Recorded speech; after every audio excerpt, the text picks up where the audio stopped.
This podcast is recorded on stolen and unceded Aboriginal land. We acknowledge the First Nations and elders of this country and join their calls for justice. Always was, always will be Aboriginal land.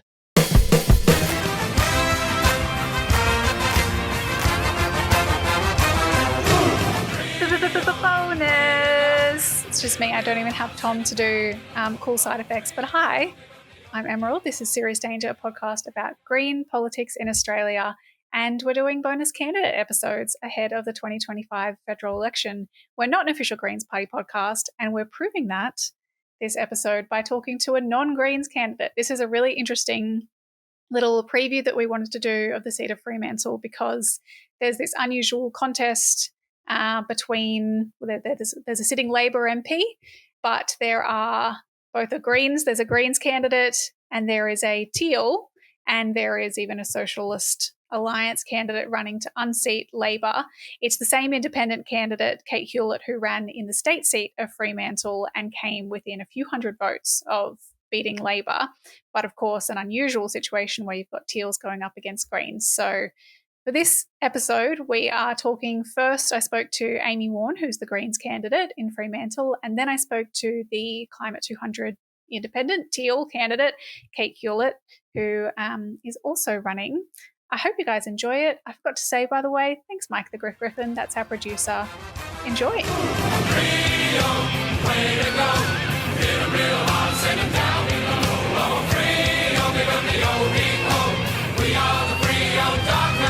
So, first up on the pod today, Amy Warne is a mum, an environmental activist, and the Greens candidate for Fremantle. Welcome to the show, Amy. Thank you. Thanks so much for having me. It's lovely to have you. I did have one question. I don't know if this is different in each state, but is it ballot draw day today? It is. So I didn't, I'm a first-time candidate, but we've just had the state election as well. Yeah. And everyone got so excited about the balls out of the bag situation. I didn't even know what it was. So it's a whole thing. That's happening today at lunchtime. So I'll head down and find out where we are on the ballot. Well, I'm praying for you to be number one. I mean, there is, it's obviously, it's an imperfect science, but they say that it can add a little bit of a bump to your vote being top of the ballot for those donkey voters. Not that we like donkey voting, obviously, but yeah, it's a funny little festivity. And then, of course, it means that all of the people preparing how to vote cards are scrambling to get those ready once we know the candidates. So it's a hectic time. Yeah, that's another big learning about how quickly and how frantic this period is, like finally getting to know all the candidates and then working out your preferences and then hitting print. And I think because the pre-poll times has kind of crept to be a bigger chunk of time, that's made the in-between time shorter, if you know what I mean. No, absolutely, yeah, because a lot of people vote earlier and pre-poll is longer, particularly since COVID, so it's definitely a thing. COVID, yeah. Yeah. Well, thank you for taking the time pre-ballot draw duties to chat with us. So you said you're a first-time candidate. How did you kind of find yourself here then? What led you to, deciding to run for the Greens? Yeah, I joined the Greens because I have really great policies and I wanted to be a part of a group that, of course, aligned with what I was doing, and it felt like just voting wasn't enough and activism was, I wanted to just get a bit more political about it. And so I thought if I join as a member, it's like kind of voting every month. Every time you pay your $10, you contribute to the cause in between elections. And then I went along to the meetings and found pretty much all so many friends that I'd met through various conservation stuff or activism stuff, all there at the meeting. So, I kind of joined for the policies and stayed for the friends. And I've met so many amazing and wonderful and helpful and intelligent and dedicated people. And I've really enjoyed that. What I've loved actually is meeting the crew who've been in the Greens for decades, and they do all the admin stuff, all the governance stuff, all the extra meetings, all the, make sure that we get our preferences sorted out quickly. And I find them so inspiring, actually, the old school crew. Oh, yeah. Yeah, the party stalwarts that you're like, they just... Yeah. They're just quietly doing the work behind the scenes, rarely asking or receiving the credit that they deserve. Absolutely true. Like, they deserve so many more thanks than they get, I think, in the party. Yeah.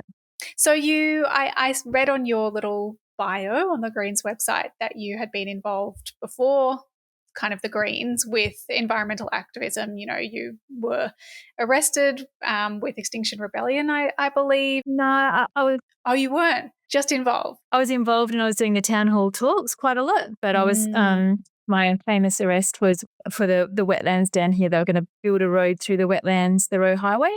Yeah, okay. That's where, and I was one of the first to be arrested, and I thought I was such a hero. And then, like the next day, another 20 people got arrested. The next day, another 60 people got arrested. I think there was 400 people arrested through the whole campaign. So I was just one very small part of that. So when was that? When was that campaign? I don't know, like 10 years ago or something, 8 or 10 years ago. I don't know. My boy was little. I remember dragging him along when he was little. Yeah. And so this was just a local kind of environmental campaign that you decided to go down and get involved with. I don't like, you know, I'm from Brisbane. What ended up happening with it? Like, did the road go ahead? No, it didn't. So it was a strange and wonderful time. It was just literally just down the road from me. So there's this beautiful corridor that was set aside for a big highway, you know, decades ago, and it's full of nature, like this beautiful, precious nature corridor right through the birds. And then they decided to actually put that road in, and they had started, you know, there has always been a campaign to keep it as nature, and then that movement just grew and grew and grew, and they actually started clearing, and there was people in trees, there was people, there was like a Noongar camp there was all these groups kind of really came together, all the conservationists, all the activists, everyone. So it really, really galvanised the community, and yeah, it was huge, and we managed to slow it down so much. Like it was really brutal. Like I could hear the trees getting bulldozed from my house. You know, it was really awful. And then we had an election, and that was the Labor promise to stop the highway, and they did. Yeah, so it was quite a big win for conservation in WA, and it was really a great. I mean, that's what introduced me to protest and activism more than just like before then I was really involved in like behaviour change programs and you know, waste education is where I was working in that in the time, and those kind of more more gentle ways to approach the, you know, crisis that we're facing, and then stepped into that activism side of it, and then from there started getting involved with XR quite early on when it started here in WA, and was doing the town hall talks, but I did not get arrested with XR. Yeah. Yeah. Okay. I must have mixed those ones up. But I mean, I guess what I'm interested in is, you have this history of genuine grassroots kind of community activism and standing up for the environment that way. And you say you've also looked at other methods of achieving change. And then at some point you've gone, actually the best way maybe that I can make a difference here is to get more Greens in Parliament. You know, has your theory of change kind of developed, or is it just a like anything that I can do approach basically? Yeah, that's basically it. You know, you start out doing all the things at home, like, you know, recycling and gardening and solar panels and water tanks, and then I started doing that, but on a community level with a couple of courses around here, Living Smart and Earth Care, as I was facilitating those to try to encourage other people to live more sustainably. And then you get involved in activism, and then you get arrested, and that doesn't work either. And then you're like, oh, well, let's just get elected. You know, like let's give this a crack, get elected. Kind of thing. Yeah. Why not? I mean, when it's fucking urgent, then give it a crack. Exactly. Yeah, like we've got to do what you can. Exactly. Yeah. That's my perspective. And as well, I know that, you know, we're facing a climate crisis, an emergency of, you know, extinction and environmental destruction. But we also have, and I believe it's interrelated, a wealth inequality crisis and cost of living crisis that is all interlinked, because there is a small group of powerful people who are effectively pulling the strings of decision makers in government. Yeah. And so I imagine that's also got to be part of it, right, in running for the Greens. 100%. It actually makes me furious. Like I lived in the States for a year when I was 17, so quite young and impressionable, and that's the first time I saw homelessness, and it's the first time I saw people thinking twice about going to the doctors. Yeah. And my peers at the time were trying to get to college and they were unable to do so because of the cost. And I was like, I felt so proud of my country at that time. That was 30 years ago. Like we had virtually free university, free healthcare, and I'm sure that there was homelessness, but it was nothing like it is today. And those amazing crew at St. Pat's or whatever it is in your own your own city was able to manage that homelessness situation very well. But now, like, that's exactly where we are now in this country, and it just makes me sick. Actually, it's disgusting that we're in this position, and I don't really know how or when it happened, but I think it's just been death by 1,000 cuts. Like, there's no silver bullet to fix inequality. It's just every shit decision that the government has made, Labor or Liberal, for the last 30 years, has got us into this terrible, deplorable situation. And it's really dangerous. Like in America, we see what happens when people are disaffected and disenfranchised and forgotten about. People are angry. They're angry that billionaires are earning $67,000 an hour or whatever it is. That's it, yeah. And a nurse, like my sister's a midwife, my friend's a teacher, they're struggling with their family budget and they're seeing millionaires turn into billionaires like flourishing all around them and they're struggling. It makes people angry. Yeah. And when they're angry, they lose trust in institutions. And if you lose trust in institutions, you become more vulnerable to misinformation, disinformation, then you're vulnerable to extremism, and then it all goes to shit. That we're at risk of losing whole swathes of the population to this kind of problem. And it's a danger to our society. Yeah. Like that is a security risk, if you ask me, this growing inequality that we have in society. Yeah, absolutely. I mean, I think you're right that we need an alternative, a hopeful vision for people to pour their anger, their righteous anger into. Yeah, it is righteous anger. Yeah. It's interesting you mentioned security because, of course, I imagine that obviously AUKUS is kind of a big issue over there. Yeah. And looking at, nuclear submarines in our backyard. Do you think that is one of the things that is kind of pushing the turn away from the major parties around Fremantle? It's a good question, actually, Emerald. I think that people, my actual feeling is that people don't know enough about it at this point. Like everyone, including the Greens, we all agree that we need a we need a defence force, we need a military. And I think at the moment I remember my uni lecturer telling me that it's really good to be confused because then you ask questions and then you get clarity. But at the moment, our community, I don't think, is even informed enough to be confused, to ask questions, to get clarity. Yeah. So I think it's a difficult situation because we're trying to educate people about what this is and then we're trying to critique it as well. So my gut feeling is that most people don't really understand what it is. So we're really trying to get the word out there because I think, obviously there's an election, but also Trump's gone off chops. So that's brought it all to the front of people's minds now. So thankfully, and this is the opportunity that we've got to jump on this terrible proposal and bring a stop to it. So in a way, if there's ever a silver lining to what's happening internationally, these are the issues that we can get on top of now, bring to people's attention and hopefully kaputski it because it's no good. It's like so bad on so many levels. I think people understand the economics behind it, and now it's in the media a lot that we may never get these submarines. It's a lot of money to pay for nothing. We could probably go out to tender to another country and get some better quality nothing for cheaper, maybe. You could try that. Partly because of that Row 8 protests, there is a strong conservation movement, and there's a lot of concern as well about to the littlest thing, which is our little fairy penguins that are locally endangered on Penguin Island, just off the coast here. So there's a lot of issues around conservation because there'll be a huge amount of dredging to get those submarines into port here. So right, yeah. Anyway, it is genuinely a massive issue, and we're trying to get that word out there and help people understand. There's so many reasons why AUKUS is a bad idea. Yeah.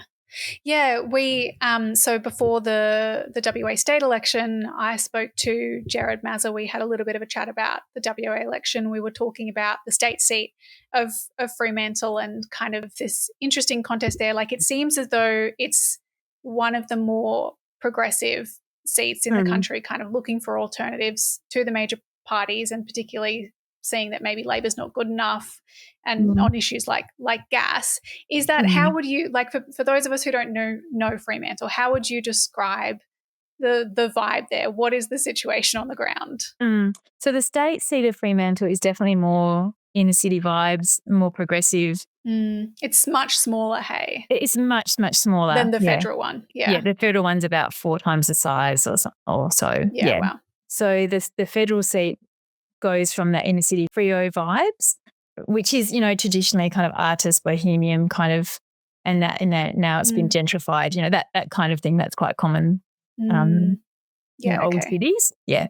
And then the seat goes all the way down to really new suburbia kind of thing. So we've got we're really great at urban sprawl in WA. So, and it goes down to those kind of areas where there's just brand new developments, shopping centres, and lots of houses crammed in and not very many trees kind of vibes. Yeah. Look, it's pretty diverse, and it has been, because of that, it's been a really strong Labor area. But a lot of the people, my sense is that down in those, in that outer suburban area, it's kind of like you've got inner city Freo, which is all hipster. Then you've got the outer area, which is still a really, really green belt, I think. Really progressive thinkers who just can't afford to live in Fremantle, but like that kind of vibe. But then further down in the really more suburban areas, I still think all of those people still identify with Fremantle because it's such a beautiful, special, unique city. Yeah. Yeah, lovely. Yeah. And I know, looking at even just kind of looking at the context and the psephology, right? So the Greens vote was kind of steadily increasing as the major party vote goes down, with the exception of, 2013. Obviously, the Greens vote across the country kind of suffered in that election.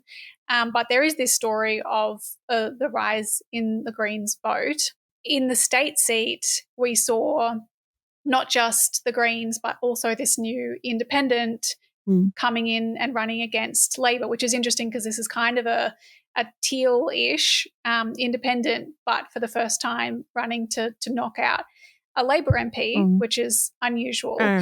And she is running again. I'm going to talk to her after I talk to you, but she's running again in this federal seat. And you've also got like a Socialist Alliance candidate. This kind of says to me that people think that this is perhaps a winnable seat for the real left, not just for Labor, right? Yeah, absolutely. I mean, in the state election, you're right, the Greens had been pushing and pushing for several election cycles, and the last state election, we flipped it to be a competition between Labor and Greens. So we have been pushing in this seat for a long time. Also, at the same time in the state election, there was a really strong and excellent campaign by the frat-free mob, who are totally razor focused on getting our incumbent Labor MP out. Yeah. And our incumbent Labor MP had been doing a pretty crappy job. So there were lots of reasons why the state seat was marginal. It was marginal before the teal and the independent candidate announced. And in my view, she didn't make it a marginal seat. It was marginal before she arrived. And actually that's probably why she arrived. Yeah. So it has been, that's been hard for us, but that's how democracy works. Everyone's in for a chance. That's fine. And now she's running also now for the federal seat. So we've always considered the state seat more winnable than the federal seat because of that change in demographic and that huge zone to do your communications through. And, poor old Greens, we don't have that much money to get ads out and get millions of signs out and that kind of thing. And we all work and we're all volunteers and that kind of thing. But we give it a red hot crack, and it is within reach. It's about, I think, for the Greens, if 1 in 10 people change their vote to Green, then we're in. So it is absolutely within reach for us and for anyone. Yeah. I guess. Oh, You can never really predict, can't you? And certainly with the teal community independent, it kind of all cards are in the air. Is that the yeah. word? Or we're all it's What all am up I? in the All air. up in We the don't air. know. Yeah, all cards on the table. Something. There's something like that. You all know what options I mean? on the something like that. I know what you mean. Yeah. They know what we mean. Yeah. It's like, I mean, I was really, I was almost wary about having this kind of conversation. Like we're highlighting Greens candidates this election, but it was suggested to us to talk to both you and Kate, the independent candidate, because it's an interesting and unusual contest to have a teal running kind of against a green, and as well as all the other candidates. And in circumstances where it is, kind of frustrating, I guess, when as a party you've done the work to build a policy platform and everything. And there's a very well-resourced campaign that has in many ways very similar policies, but might have the benefit of more friendly media coverage, more donors, that sort of thing. But at the same time, like you say, that's democracy. And if they've got good policies, then it's great. So I'm like, I'm curious what your kind of view on that is, what you say to people. I'm sure you're having these conversations in the community when people are like, well, why should I go for Greens rather than this new independent who did really well in the state election, for example? I've been, of course, really reflecting on what it is that the teals offer that the Greens don't, and why is it? And I think, to be totally frank, I think it's because people are disappointed that the Greens aren't pushing beyond this kind of, nationally. Like in Fremantle, we're up to, I don't know, I'm not very much on the numbers, but I think we're up to kind of 18%. We're doing, plus over the years. Like we're really pushing that percentage up. But in general terms, people get a bit frustrated that we're not succeeding more or more quickly or whatever. And then the teals have done an amazing job, that they really have disrupted the landscape on a federal level with their really, much more progressive than the Liberal Party MPs in there, and they're doing a really great job. And so we've all felt quite warmly, and I'm grateful that they're there doing that work in disrupting in disrupting the Liberal Party and affecting that debate on the federal level. So they've got a great reputation. They're kind of like more grown up and respectable, aren't they, than the Greens, perhaps. I think that's how people perceive them. They're very professional. They generally come from a professional backgrounds, lawyers, doctors, that kind of thing. And so everyone loves the teal independent. So I can see the attraction, and it makes me feel like the kind of the uncool girl. Poor She's cousin. the poor cousin at the reunion, or what, you know what I mean? Like it's just, I know. We're just daggy old Greens, like powering on, doing our best. Yeah. So it's just, the message I would like to get out there is that the Greens have been here on the ground working for decades, and we have had success. Like it hasn't resulted in a lower house person, either state or federal, but we're pushing. And I'm really excited about Sophie's campaign in Perth. Like she's really got momentum there. And if we can knock that over, I think the others will come. I think that the others will come. Yeah. But I'm also, the other difference, of course, between the teal independents and the Greens is our funding. So we don't receive money from Climate 200, or of course we don't receive money from big business. We do receive generous donations, but there's no strings attached to that money. And I think, can see the world pretty clearly because of our strong principles on that. Yeah. Yeah. And I also, I'm going to talk to Kate about this shortly, but for me, it's kind of going back to what you were saying at the start, like those party stalwarts who are like doing work behind the scenes. It's the fact that there is a whole movement, often invisible movement, of thousands of people across the country who have built this movement brick by brick. And those structures, they may be fucking boring, and like consensus decision making that just goes on, and bylaws and, pre-selections and policy making and all of this can be exhausting, but it exists for a reason. I think that like that internal democracy is important. And whenever someone says, well, I don't want to be beholden to or tied up in party politics, I'm like, yeah, of course. It sounds lovely to not have to deal with all of that, but I think that that's the most democratic option. And if you're trying to build a movement that can genuinely take on, the forces of of capitalism and kind of the elite that have fucked everything up for us. That's what you need behind you, in my view. Yeah, I would completely agree. And a couple of things that you said, like the invisible movement, like that's no good, right? We need to make us as That's visible so as true. possible. What I've learned, and what I'm absolutely like post-election, I'm so excited to, just say I don't make it to Canberra, right? What I'm really hoping to do is build this movement in between elections. Like you don't keep volunteers in the back cupboard and get them out at election time. And we shouldn't be putting our green shirts in the back of our cupboard and getting them out at election times. It needs to be ongoing, exciting, fun, keep the juices flowing kind of vibe. I'm really, that's what I've always done before I've been involved in the Greens in community gardens and other things. So really keen to see that happen for us in this community. And I suppose about independence. And I think that's really, so what I love about the party is that we do have these processes and we do always refer to experts and we listen to the experts and the science, and our policies are lived experience informed, and we have amazing people working on these policies. And yes, it's extremely important to listen to your community and your constituents, but just being a community independent doesn't make you more connected to your community. That's not how I see it. All of us candidates and politicians, we're all working to be connected to our community, but we also need to take opportunities to lead. And that doesn't just mean doing what your community tells you. We need to be principled and have a strong moral compass and make sure that we are putting ideas to our community that they can then get behind, like this issue on AUKUS. Like we need to inform the community, get them on board when we can see that there's huge problems with it. We don't want to just do what the community says on it, because it might be that the community is not informed or, etc. Yeah, that's right. No, I agree. Having a position that you then stand on, I think, is another thing that you can offer.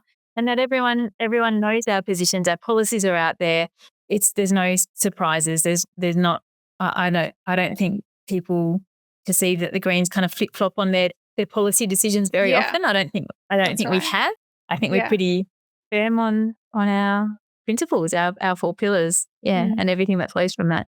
Well, I think I'll probably let you go, but is there anything you want to say to people who are in Fremantle who want to help out? What's the best way that people can support you in your campaign? Yeah, so at the moment we're filling up our we're at that real crunch time for volunteers, so we're filling up our pre-poll booths and our election day booths, and a tiny little bit of door knocking left to go. And getting signs out, so if anyone wants a yard sign, they can get in touch. And really, I think because it is such an interesting landscape now in our community with, as you said, lots of people running. I was at a meeting last night in Perth for Sophie's campaign. There's only 3, Labor, Liberal, Greens. Oh my God, simple. That would be so nice. But very simple. But here it's more complicated.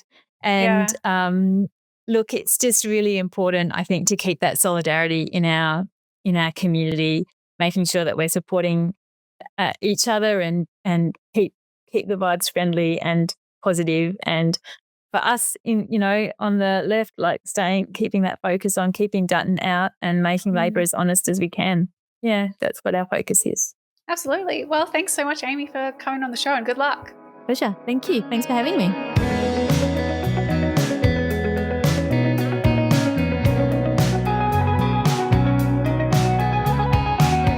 Kate Hulett is a photographer, artist, business owner, and member of the City of Fremantle Destination Marketing Working Group, among other things. She's also a Serious Danger listener and Patreon. Hello. Hello.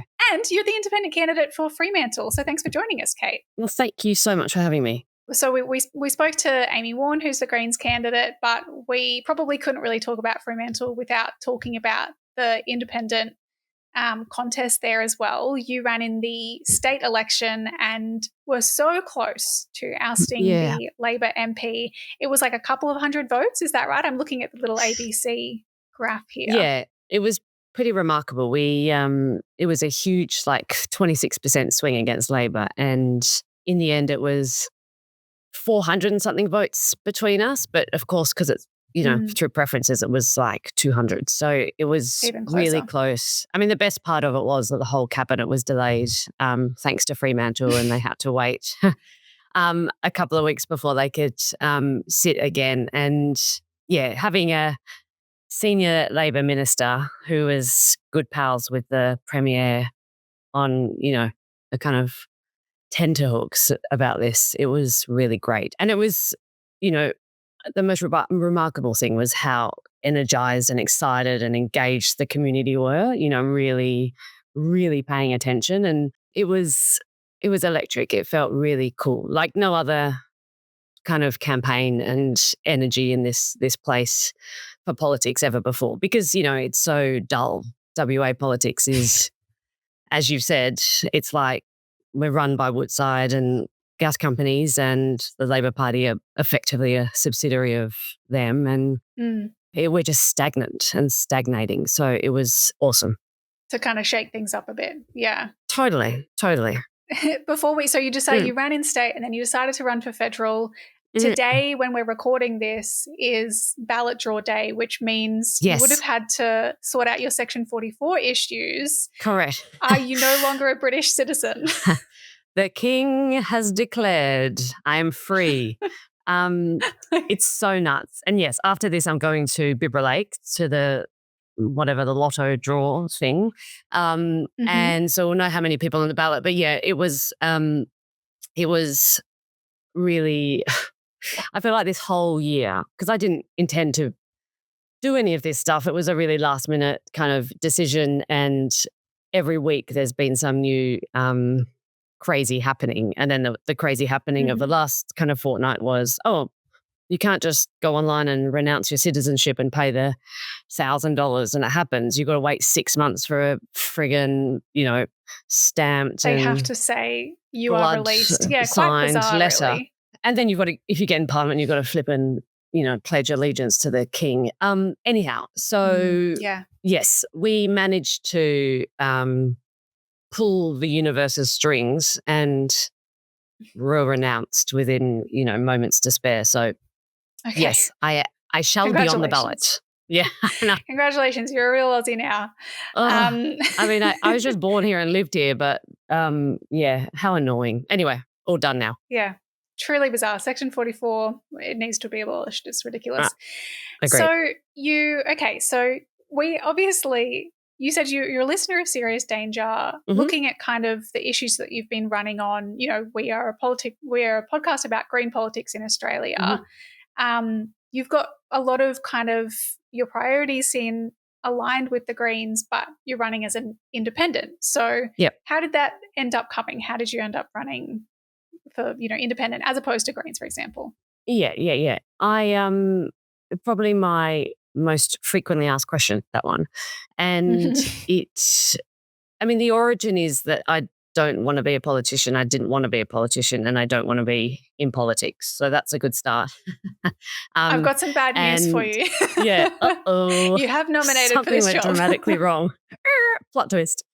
So I had, I guess, generally a progressive person who is, I work in the arts. I've got a small shop in Freo, and I just want a really strong and happy and healthy and connected community. And as such, a lot of the work I do is in the community or in organisations that kind of contribute to this place.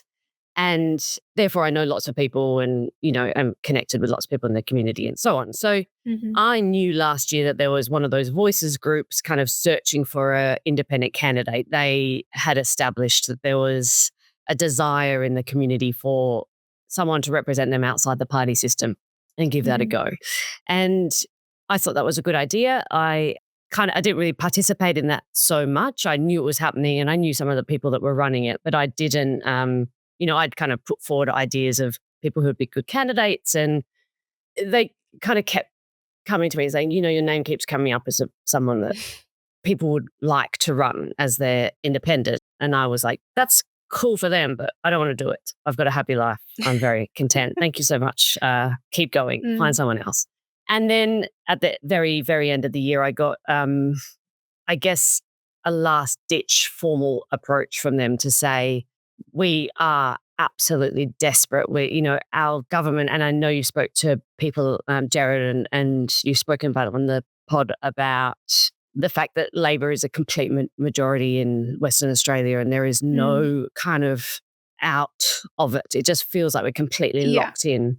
And it just felt people were desperate. And it was like, if we don't run someone in the state as an independent now, we're going to have to wait 4 years because that's the term. And we've got nothing to lose. The community wants it. There's great sentiment behind it. And I just thought, I can't say no. I mean, the greater good is that we want to save the friggin' planet from burning. And if I can't lay in bed at night going, well, I'm glad I didn't give that a try and just let another 4 years go.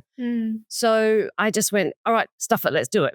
Give it a crack. And I think, on reflection of those 2 months, that's how long we kind of had the campaign for, we tapped into something new and different and we mobilized something new and different in this area. Yeah. And I think I can see, whether it's right or wrong, this, but ideologically, some people will never vote Greens. Some cohorts of the population are just not going to vote Greens, no matter how much they align with the values and the ideals and the policies.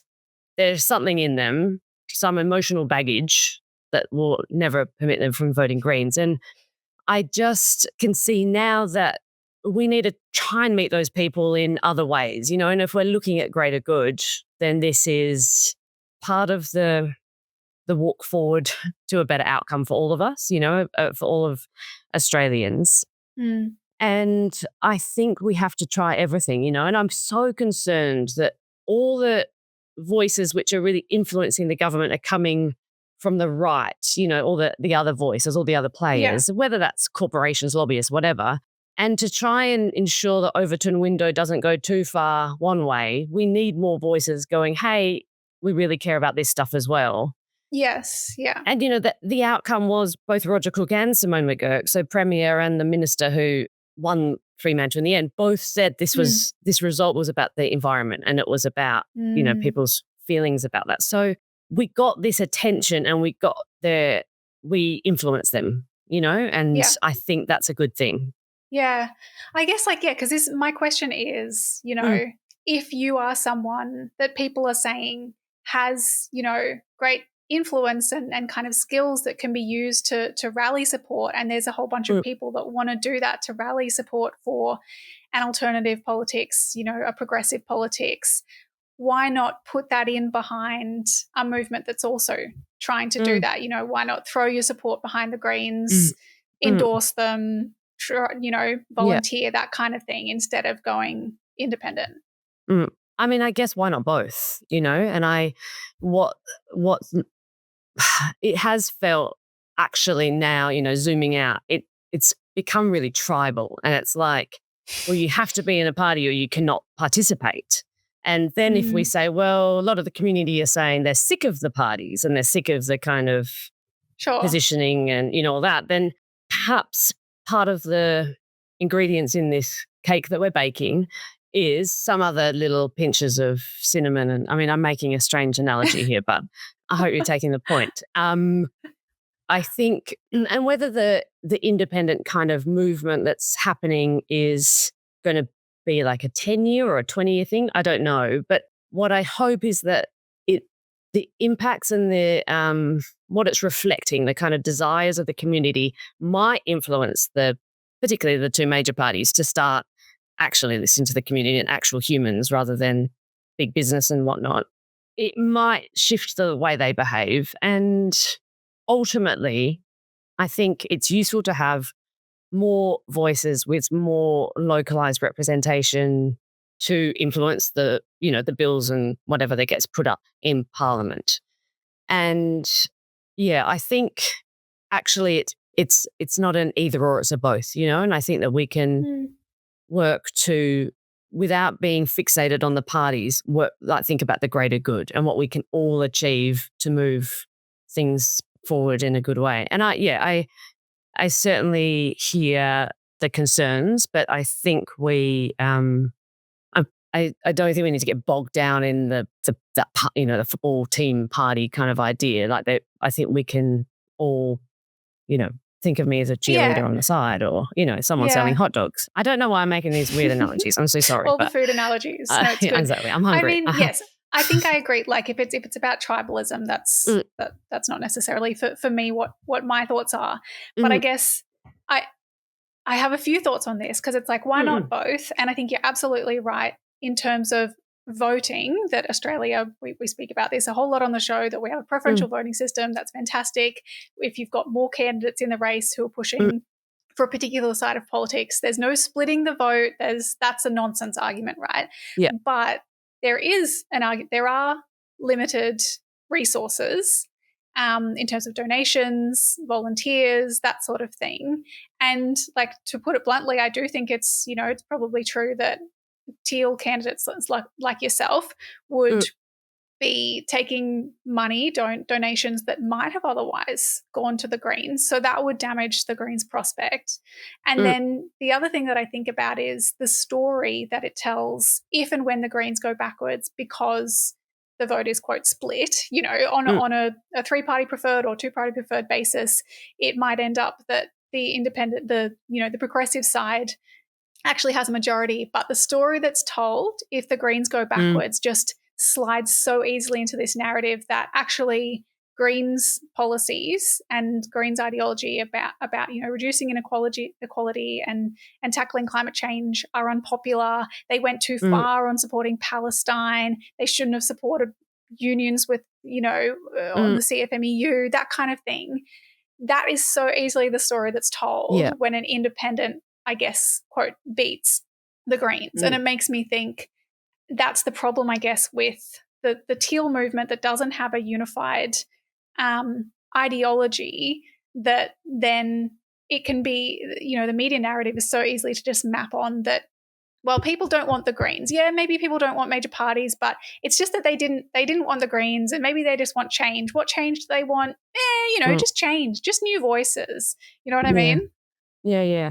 I mean, I guess I suppose it's different from me because I'm running in a Labor seat. This has been Labor state and federally for basically 100 years. And many of the other, the teal word comes from, green the policies green, running in Liberal seats. True. So I'm purple, whatever, brown.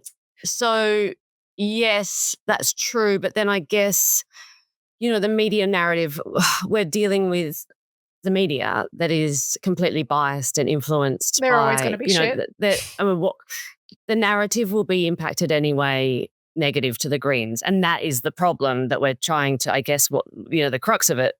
People will not vote for the Greens, many people, because of what they've read for 50 years in the newspapers. And the fact that other people are running with, progressive ideals or green or, kind of socially supportive ideals is actually good. Again, the greater good is good. The outcomes are going to be better.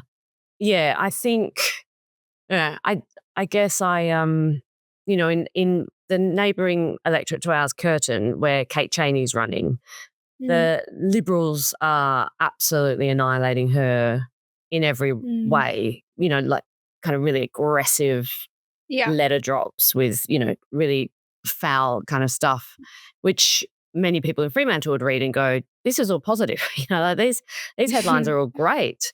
But that's there is no green kind of component in there. There's no Greens candidate or, that's kind of threatening the Liberals. Right. Yeah, I guess I think when we talk about trying to change the narrative in the newspapers, that's perhaps a folly because they're owned by the gas companies and they don't, they'll do anything to discredit all of us for anything that goes against their interests. I think though for me it comes back to if why not spend your time and your resources then convincing people, getting out there and talking to people about these policies are sensible, which is what you're doing, right? But you're not doing it for the and Greens, maybe we're bringing along.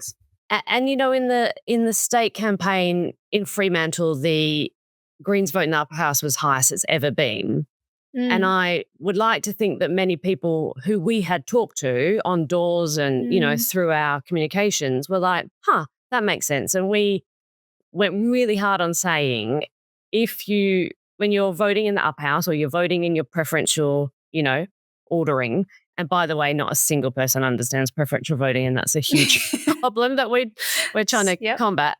Anyhow, we said, make sure you number your candidates lower and upper house on your values. And our values are the environment, community, integrity. And so we talk about that stuff, and then the Greens vote in the upper house shoots up in Fremantle higher than it's ever been. So perhaps we can look at it as, we're all working together. And the interesting thing in Freo is we got so many preferences from the Liberal Party and so many preferences from the from the Christians and the, what was the other one running?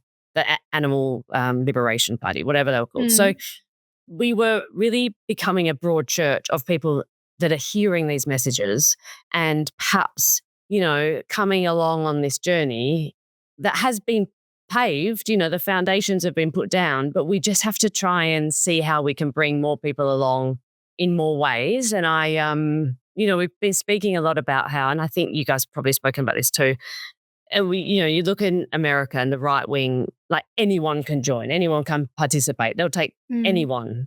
It's a huge, come along on this crazy journey. Whereas it starts to feel like the left wing are really narrow and well, if you've got that ideal, you get out of here. And if we do want to change things for the better, we have to be able to, bring everyone along and talk to them in ways that they're going to understand and connect with. And, so we're all connected so much closer, and we've got very similar problems. We just talk about them in different ways, and look at them in different, from different perspectives. And I think what we are trying to do as this kind of big group of the community is get out and talk to people in the ways that they can hear what we're saying and recognize and not shut us off because they've already got preconceived notions about what we're about to say or what we think, and that has been very powerful. And I think it's going to be really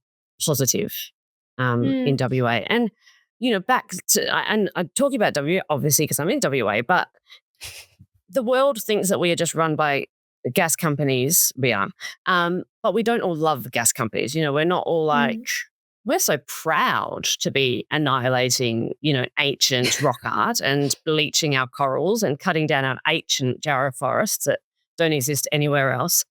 And as soon as you put a independent candidate in there that's giving people an option, look what happened. There's massive swing away from Labor. And so I think it says a lot, and what I hope is that more people will be encouraged to run in this way in order to keep everyone moving in the right direction and not kind of regressing into the 50s or something. We want to go the right direction. I just keep coming. Yeah. You're worried about the volleys. Yes. Well, I mean, but this is the thing. I keep coming back to, that's the great thing about door knocking is being able to have conversations with people about Greens policies and overcoming their assumptions. But a lot of those policies I want to talk about because I think there's the argument of, I think that there is some merit to Teals running against the Greens takes, resources away, whatever. But perhaps the stronger or my kind of where my sense of somewhat opposition or wariness around the teal movement is around policy because, the Greens have this full policy platform that's developed over fucking years of horribly long and painful meetings that, a consensus decision-making process with members, and it's informed not just by the local members of that group, but then also hearing from experts and people with lived experience. And the Teals don't necessarily have a cohesive policy platform. Independents, that's the idea that they don't have a party behind them with policies. I had a look at your website and I saw that you do have policies listed. A lot of them are familiar, a lot of them are similar to the Greens. You talk about free or capped public transport, opposing nuclear, dental into Medicare, raising the rate, solar for renters, all of these really good things. No new fossil fuels. A lot of these are similar to Greens policies. But my fear is that we've seen independents get elected before and not have mechanisms for accountability to their policies.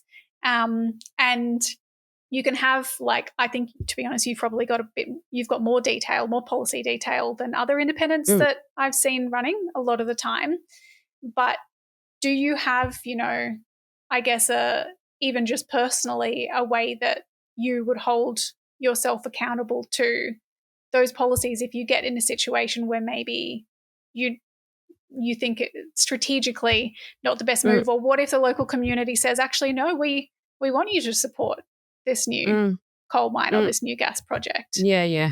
I mean, I think we've spoken about this a lot. And firstly, yeah, of course, there's, as a community independent, you reflect your community. But there's also, I would kind of pledge, I don't know what the right word is, I would be held to account as well by experts, for sure, and also long-term outcomes of whatever that decision is. And I think, as well as, I guess, my values and my moral kind of compass on something, I think once you put all those elements together, you will land on something that's pretty good. And as long as you can kind of map that out and explain to people why you are making a particular decision, I think even if they disagree with you, if they can see the steps you've taken and why you've taken them, whether it be because this is going to save us, this many tons of carbon pollution in the future, or actually putting this, this aside, not sending money to Donald Trump and putting a target on our back is going to be better for us as a community. I think that that's going to be acceptable to them. And, of course, in the two major parties, they're told how to vote. So they can never really justify, the MP in our area effectively is opposed to AUKUS, but he can't vote that way because they all have to vote in one way. So how do we hold him to account to that? I mean, how do we hold him to account is to vote him out, and the same for me. If you give a candidate a go and you think she's made terrible decision after terrible decision, you're out. I mean, it's like a job, and I think, I would, I lived in the UK for a while, and the MPs there do surgeries. So they, once a month, they have a town hall, they sit there and you can book a 30-minute session with your MP or whatever it is. And I just assume that's what happened here. But I think it's quite difficult to access our, the traditional party MPs, or to get any kind of resolution. In fact, interestingly, just when I got up this morning, I had one of my desperate attempts to get rid of the citizenship was to email the MP of where I used to live, who wasn't an MP at the time, but anyhow.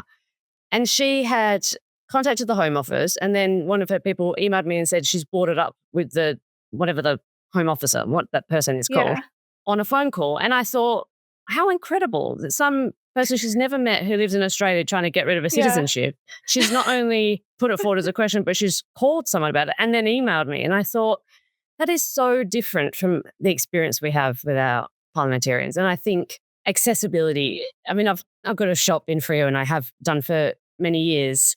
And the only reason I have it is that I get to talk to people, and people come into the shop from all over the place and we just chat. It's like some weird reverse therapy for me where I don't get paid. But it's a pure joy for me to do that. And I would not intend, this is actually the exciting part for me, is to just continue just talking to people.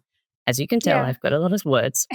So I think that the accountability is probably my own, shame of not being able to deliver. I'm, a people pleaser at heart. So I would desperately want good outcomes. And I desperately love Fremantle, and I desperately want to see our country be proud of itself and not ashamed by all the shitty decisions that our government are making, for us.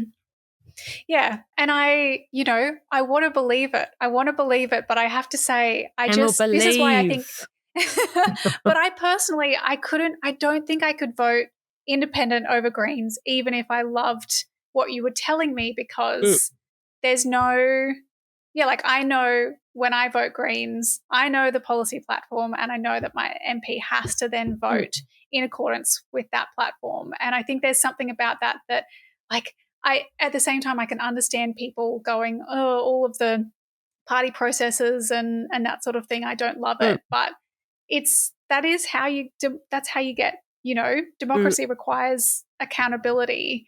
And I think, yes, like I appreciate at least that with the Voices of movement, there's this process of, a community kind of choosing the candidate, as opposed to how the major parties just will kind of pluck someone out.